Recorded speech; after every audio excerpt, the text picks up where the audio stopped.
നിവിൻ പോളിയുടെ big budget ചിത്രം കായംകുളം കൊച്ചുണ്ണി തിയേറ്ററുകളിൽ മുന്നേറുകയാണ്.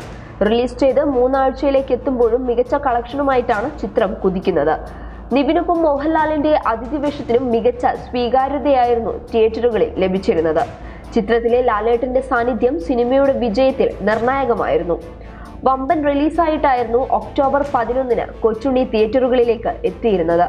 45 കോടി ബഡ്ജറ്റിൽ ഒരുക്കിയ ചിത്രം മുടക്കുമുതൽ നേരത്തെ തന്നെ തിരിച്ചുപിടിച്ചിരുന്നു.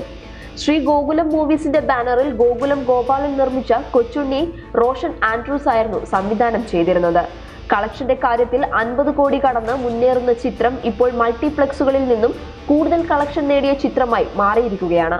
കൊച്ചിൻ മൾട്ടിപ്ലക്സുകളിലെ കളക്ഷന്റെ കാര്യത്തിലാണ് കൊച്ചുണ്ണി മുന്നിലെത്തിയിരിക്കുന്നത്. റിലീസ് ചെയ്ത ആദ്യ ദിനം മുതലുള്ള സ്വീകാര്യത കായംകുളം കൊച്ചുണ്ണിക്ക് പിന്നെയും ലഭിച്ചിരുന്നു. അധിക തിയേറ്ററുകളിലും ഹൗസ്ഫുൾ ഷോകളായിരുന്നു ചിത്രത്തിന് ലഭിച്ചിരുന്നത്. കേരളത്തിലെ മറ്റു തിയേറ്ററുകളിലെ പോലെ കൊച്ചിൻ മൾട്ടിപ്ലക്സുകളിലും ഗംഭീര സ്വീകരണമായിരുന്നു കൊച്ചുണ്ണിക്ക് ലഭിച്ചിരുന്നത്. 18 ദിവസം കൊണ്ട് 1.48 കോടി കളക്ഷനാണ് ചിത്രം കൊച്ചിൻ മൾട്ടിപ്ലക്സുകളിൽ നിന്നും നേടിയതെന്ന് റിപ്പോർട്ടുകൾ സൂചിപ്പിക്കുന്നു. 19 പ്രദർശനങ്ങൾ ചിത്രത്തിന് ഇപ്പോഴും മൾട്ടിപ്ലക്സുകളിൽ ഉണ്ടെന്നാണ് അറിയുന്നത്. വലിയ രീതിയിലുള്ള പ്രൊമോഷൻ പരിപാടികളെല്ലാം ചിത്രത്തിന് മികച്ച സ്വീകാര്യത ലഭിക്കുന്നതിന് കാരണമായിരുന്നു. ഫഹദ് ഫാസിലിന്റെ വരത്തനാണ് കായംകുളം കൊച്ചുണ്ണിക്ക് പിന്നിൽ 2ാം സ്ഥാനത്ത് എത്തിയിരിക്കുന്നത്. വരത്തൻ കൊച്ചി മൾട്ടിപ്ലക്സുകളിൽ നിന്നും 1.46 കോടിയാണ് നേടിയതെന്നാണ് അറിയുന്നത്. News desk public Kerala.